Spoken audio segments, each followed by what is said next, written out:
السلام عليكم ورحمة الله وبركاته ومغفرته.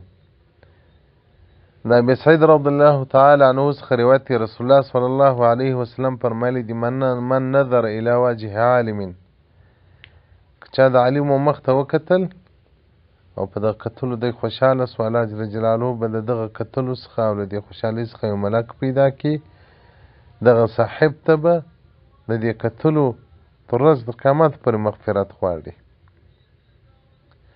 او دغه رنګه رسول الله صلی الله علیه و آله و صحبه وسلم فرمایي چې د عالم او د والدینو او قرآن او بیت الله شریف زمزم ته کتل په دغه کې اجر او ثواب دی، الله سړي ته ثواب ورکوي.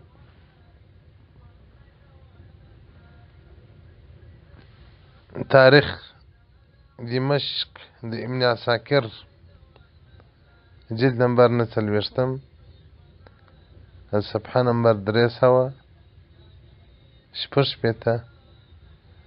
رقم دراوی 5748.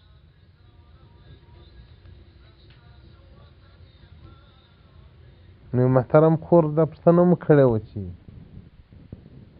یو ښځه کولی شي چې د عالم مخ ته وګوري، محترمه که په ده نیت ورته وګوري چې الله به دغه اجر راکړي، بلکل کولی شي.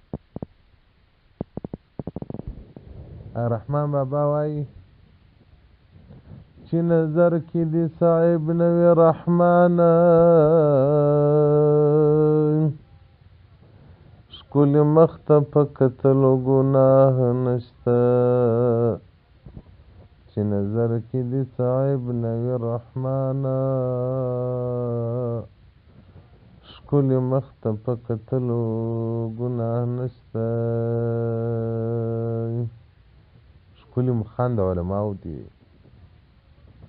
الله جل جلاله دې موږ په حقاني علماو کې راپورته کړي.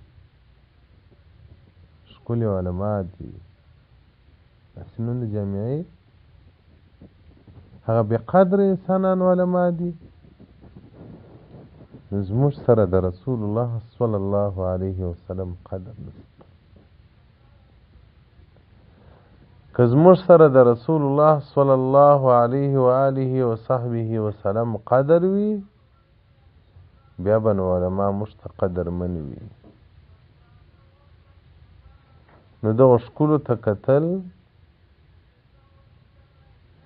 د عبادت په نیت عبادت دی.